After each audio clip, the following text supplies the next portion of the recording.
pulih dari krisis finansial 90-an, kemudian mulai memasuki era demokratisasi dan pemulihan ekonomi dengan otonomi daerah dan perbaikan pertumbuhan ekonomi.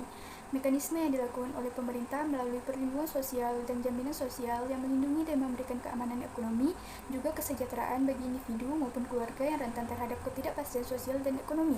Beberapa kebijakan tersebut seperti program Keluarga Harapan, beras untuk rakyat miskin, program Indonesia Pintar, dan juga penerima bantuan iuran. Beras untuk keluarga sejahtera. Rastra merupakan program perlindungan sosial bagi rakyat Indonesia.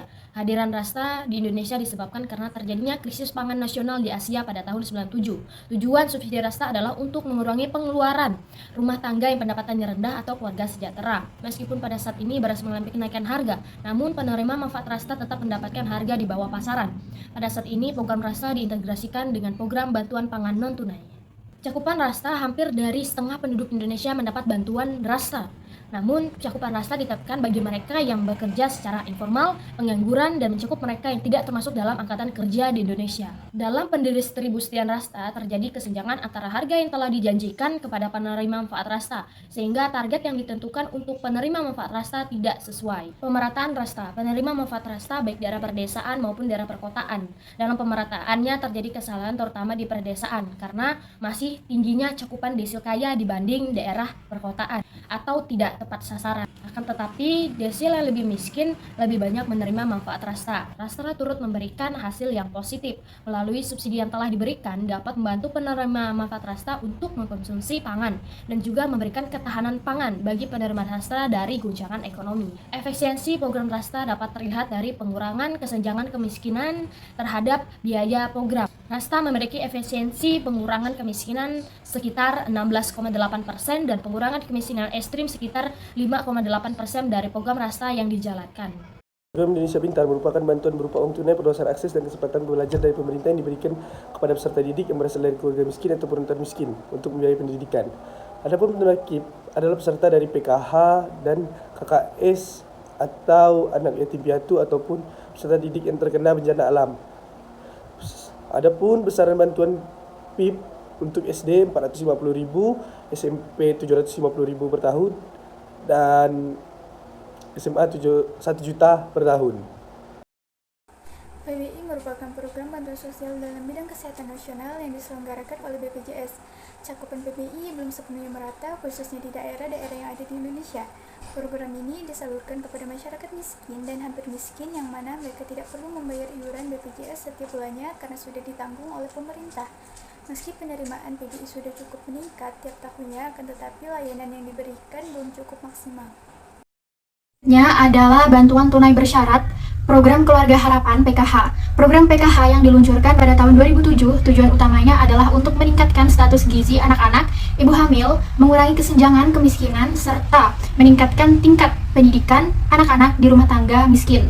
Cakupan PKH, kriteria kelayakan PKH terdiri dari dua hal dengan mempertimbangkan komposisi rumah tangga. Misalnya adanya ibu hamil atau menyusui, satu atau lebih anak di bawah usia 5 tahun, anak usia 6-15 tahun yang bersekolah. Program ini bertujuan untuk menjangkau 15,6 juta keluarga pada tahun 2020. Kecukupan PKH dalam hal ini, kecukupan PKH dapat dilihat dari dua aspek utama, yaitu kecukupan dalam akses terhadap layanan kesehatan dan kecukupan dalam akses terhadap pendidikan. Dengan adanya bantuan tunai dari PKH, diharapkan rumah tangga penerima dapat memenuhi dan mendapatkan akses yang memadai terhadap layanan kesehatan dan pendidikan. Pemerataan PKH. Penyaluran atau pemerataan bantuan diberikan kepada KPM yang memiliki komponen kepesertaan. Penyaluran bantuan bagi peserta yang ditetapkan pada tahun anggaran sebelumnya dilaksanakan dengan 4 tahap, sedangkan untuk kepesertaan yang ditetapkan pada tahun berjalan penyalurannya dilaksanakan dalam 1 tahapan. Efisiensi PKH. PKH memiliki tingkat efisiensi yang tinggi dalam pengurangan kemiskinan. Berdasarkan data Susenas 2014, PKH berhasil menurunkan 5,7% jumlah penduduk miskin dan 25,9% jumlah penduduk miskin ekstrim dengan biaya yang setara dengan 0,05% PDB. Dengan demikian, PKH merupakan program dengan kinerja terbaik dalam pengurangan kemiskinan. Pensiun di Indonesia, perspektif gender. Wanita rentan di usia tua. Dalam pembahasan ini, wanita rentan di usia tua ditemukan bahwa beberapa faktor wanita lebih rentan di usia tua, seperti hidup yang lebih lama, kemungkinan menjadi janda, pendidikan yang lebih rendah, dan pekerjaan informal. 2. Riwayat pekerjaan. Dalam pembahasan mengenai riwayat pekerjaan ditemukan bahwa wanita cenderung lebih sedikit bekerja daripada lelaki dalam siklus hidup. Mereka lebih cenderung bekerja informal, terutama saat usia semakin tua. 3. Beban perawatan dan partisipasi angkatan kerja. Dalam pembahasan mengenai beban perawatan dan partisipasi angkatan kerja, ditemukan bahwa komposisi rumah tangga seperti rasio ketergantungan anak dan lansia memiliki pengaruh signifikan terhadap partisipasi angkatan kerja perempuan di Indonesia. Wanita yang memiliki ketergantungan anak yang tinggi cenderung memiliki kepadatan kerja lebih rendah, sedangkan laki-laki memiliki kepadatan kerja lebih tinggi dalam situasi yang sama. Strategi dukungan perempuan di usia lanjut. Pekerjaan perempuan lebih kecil kemungkinannya untuk bekerja dibandingkan laki-laki ketika mereka berusia 50 tahun atau lebih. Sekitar 87% pria terus aktif di pasar tenaga kerja dibandingkan dengan 74% wanita. Dukungan keluarga. Perempuan lebih bergantung pada keluarga. Di antara mereka yang berusia 50 tahun ke atas, 70% perempuan melaporkan menerima bantuan keuangan dari anak-anak dibandingkan 45% laki-laki. Hal ini disebabkan oleh harapan hidup perempuan yang lebih panjang. Kemudian ada perlindungan sosial. Sebagian besar pensiun hari tua merupakan program iuran yang menyasar pekerja formal, khususnya pegawai negeri sipil dan anggota angkatan bersenjata dan polisi.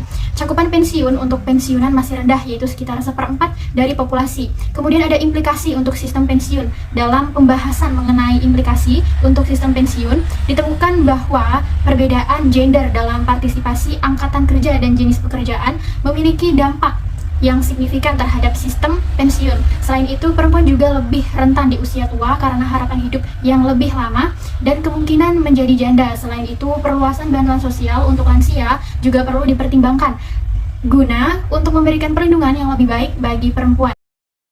Kesimpulan, keberadaan masyarakat kecil seperti lansia, individu ataupun keluarga yang rentan terhadap kemiskinan sangat penting untuk diperhatikan, baik pemerintah maupun pihak lainnya, untuk melindungi, membantu, dan memberikan rasa aman bagi mereka. Melalui program serta kebijakan yang lebih mengarah kepada mereka, berbagai upaya yang dilakukan oleh pemerintah bagi mereka yang rentan terhadap kemiskinan, seperti adanya program PBI, PIP, PKH, Rastra yang sudah ditujukan kepada mereka, meskipun dalam pelaksanaannya terdapat berbagai kendala dan hambatan dan kesalahan. Adanya program perlindungan ini diharapkan dapat membantu dan memberikan perlindungan kepada mereka agar mereka dapat mengakses kehidupan yang lebih sejahtera.